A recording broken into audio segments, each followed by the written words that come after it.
Bonjour à toi et bienvenue dans le podcast Les Sentiers du Possible. Je suis Alexandra Ridou, coach certifiée et fondatrice de Randose, pour t'accompagner à cheminer vers une vie pleine de sens et d'impact.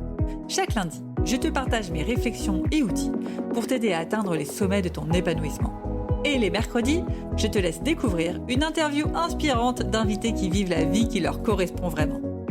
Ah, et j'ai oublié, je t'invite à écouter chaque épisode en marchant. Les neurosciences l'ont démontré, marcher te permet de prendre plus de recul, de développer ta créativité et ainsi prendre les meilleures décisions pour vivre la vie qui te fait vibrer. Hello à tous, je suis ravie de vous retrouver dans cet épisode de podcast qui finalement, après réflexion, s'il y en avait un seul à écouter, je crois bien que ce serait cet épisode. C'est l'épisode 119. J'ai déjà fait 119 épisodes. Je vous en ai dit des tonnes de conseils. Mes intervenants également dans les interviews vous en ont dit des tonnes. Mais vous savez quoi ? En toute franchise, aujourd'hui, j'ai envie de vous dire, oubliez tout. Oubliez tout ce que vous avez entendu jusqu'ici, que ce soit mes conseils, que ce soit les conseils des autres. Le seul conseil qui compte vraiment, pour moi, c'est celui-ci. Et il est tout simple. C'est juste, écoute-toi. Écoute-toi. Fais-toi confiance, tu as toutes les réponses en toi. Qu'importe l'objectif que tu essayes d'atteindre, qu'importe le sens que tu essayes de mettre dans ta vie, qu'importe que ce soit une question de vie pro, de vie perso, tu sais ce qui te fait vibrer, tu connais ta zone de génie, tu sais mieux que quiconque ce qui est bon pour toi. Alors simplement, écoute-toi, éclate-toi dans ton quotidien et tu verras que le reste suivra. Et tu verras que tu arriveras à atteindre tes objectifs perso, que tu arriveras à atteindre tes objectifs pro. Tout part de soi. Et vraiment, plus tu vas essayer d'appliquer des conseils qui ne te correspondent pas, plus tu vas être dans la résistance, plus tu vas rentrer dans un cercle vicieux où tu vas te dévaloriser parce que tu n'arrives pas à atteindre tes objectifs. Alors que tout ça, la seule cause, c'est quoi ? C'est que tu ne te fais pas assez confiance, c'est que tu n'écoutes pas assez ton intuition. Et j'ai eu cette conversation rien que 2 fois la semaine dernière avec des clientes. Les clientes qui rentrent dans le programme Randose son activité, clairement, c'est pour développer leur activité. Elles attendent des conseils, elles attendent du mentorat. Et c'est ce que je leur donne. J'ai eu 2 clientes qui, à un moment donné, étaient un peu perdues et qui sont venues vers moi en me disant « Non, mais Alexandra, je suis un peu perdue parce que comment, avec tous les conseils que tu donnes, j'arrive à faire un truc qui me correspond ?» Et là, la réponse qui m'est venue, et c'est pour ça que j'ai fait cet épisode aujourd'hui, c'est tout simplement « Oublie tout ce que je te dis, oublie tous mes conseils. Écoute-toi et qu'est-ce que tu ferais si tu t'écoutes ?» Et ensuite, par rapport à cette base-là, là, tu vas pouvoir ajouter les conseils qu'on te dit à droite et à gauche. Donc, par exemple, sur les réseaux sociaux, écris un post avec ton cœur. Écris ce qui te paraît le plus important à partager. Ensuite, respecte quelques règles de base et quelques conseils de base, comme travaille ta phrase d'accroche, comme saute des lignes à chaque phrase, fais un texte aéré. Bref, il y a quelques petites bases comme ça à mettre en place. Ensuite, mets ces petites bases par-dessus. Et là, ça marchera. Mais vraiment, si tu pars d'abord de tous les conseils, que tu essaies de rentrer dans toutes les cases et qu'après tu réfléchis, ok, comment je fais pour que ça matche avec moi, tu prends le problème du mauvais côté.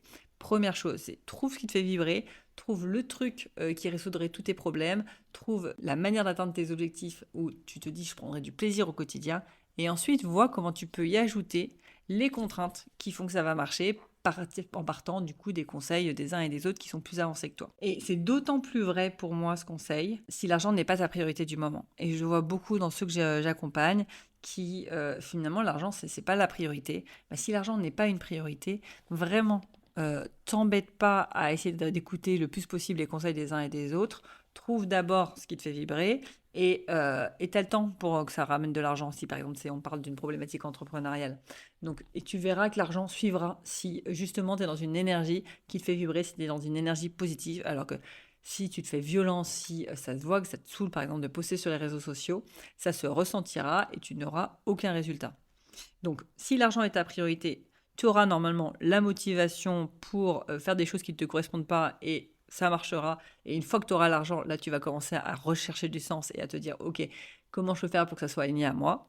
Mais si l'argent n'est pas ta priorité du moment, en général, c'est la plus grande explication au fait que tu n'arrives pas à te faire violence et que tu n'arrives pas justement à atteindre tes objectifs en suivant les conseils des uns et des autres. Parce que finalement, l'argent, c'est pas ta priorité dans ton activité. Ta priorité, c'est peut-être le kiff, c'est peut-être accompagner les autres, c'est peut-être donner du sens dans ton quotidien, c'est peut-être être avec ta famille. Bref, tu as tout un tas d'autres raisons possibles qui font que pourquoi se faire violence quoi. Donc tu auras la motivation pour moi à te faire violence quand c'est vraiment une question d'argent. Quand c'est pas une question d'argent, tu vas plutôt procrastiner et c'est le signe que tu n'es pas aligné. C'est le signe qu'il faut réajuster quelque chose. C'est le signe qu'il faut arrêter d'écouter tous les conseils et simplement trouver les réponses en toi. Et c'est là où le coaching est super puissant. C'est là où si tu n'y arrives pas à trouver ces réponses en toi, tu peux te faire accompagner par un coach, tu peux te faire accompagner par quelqu'un qui va venir travailler ce point, on va dire plus mindset, pour trouver ta zone de génie, trouver ce qui te fait vibrer. Et je finirai cet épisode peut-être sur ce conseil-là, si tu te cherches à te faire accompagner, que ce soit encore une fois pour une problématique pro, pour une problématique perso, pour développer ton activité ou autre, fais bien attention à ce qui est bien une partie mindset dans cet accompagnement, que ce ne soit pas simplement des conseils, simplement du mentorat, parce que tu vas te retrouver à appliquer des choses qui ne te correspondent pas, mais qui est bien une partie de coaching, une partie mindset qui va venir creuser, ok, comment je fais pour trouver ce qui me correspond et trouver le juste milieu entre ces conseils et ce qui me correspond, et du coup atteindre mes objectifs. Donc voilà, c'était un épisode assez court parce que je n'ai pas grand-chose d'autre à dire à part écoute-toi, fais-toi confiance et suis ton intuition. J'espère que ce rappel te fait du bien. Encore une fois, si on parle pour développer une activité, bien évidemment qu'il te faut quand même une base de conseils et de stratégie, de marketing, de communication, etc. Mais ta fondation, les fondations de ton activité doivent être sur ce qui te fait vibrer. De la même manière, si tu es en pleine reconversion, tu cherches ta voie ou tu es mal dans ton job, tu ne sais pas ce que tu dois faire, la fondation première, c'est qu'est-ce qui me fait vibrer. Ensuite, tu vas venir y ajouter des conseils pratico-pratiques, du mentorat, du coaching et tout ça. La base de tout, pour moi, c'est qu'est-ce que toi, au fond de toi, te fait vibrer et comment tu peux mettre plus de ça dans ton quotidien pour kiffer plus ton quotidien. Parce que qu'on se le dise, on est tous là sur cette terre pour kiffer notre quotidien. Je pense que c'est l'objectif de tout humain. Et voilà, et mais je te dis à très vite. Ciao. Avant de te plonger dans la question de coaching du jour, pense à rejoindre la plateforme d'exercice en ligne du podcast pour y retrouver les notes d'épisode, les questions de coaching et l'action à réaliser pour cheminer pas à pas vers une vie pleine de sens et d'impact. Le lien est en description de l'épisode. Et bien évidemment, si tu as aimé cet épisode et le concept du podcast, tu peux me le faire savoir en me laissant une belle note ou un joli commentaire sur la plateforme de ton choix. Tu peux aussi partager le podcast à une personne qui peut en avoir besoin. Et c'est parti pour tes 2 minutes de coaching et on se retrouve très vite dans le prochain épisode. Bye bye! Et c'est parti pour ta question de coaching à méditer en marchant et en musique. Et aujourd'hui, je te pose cette question. Si tu oublies tous les conseils qu'on t'a donnés, qu'est-ce que tu ferais pour atteindre tes objectifs ?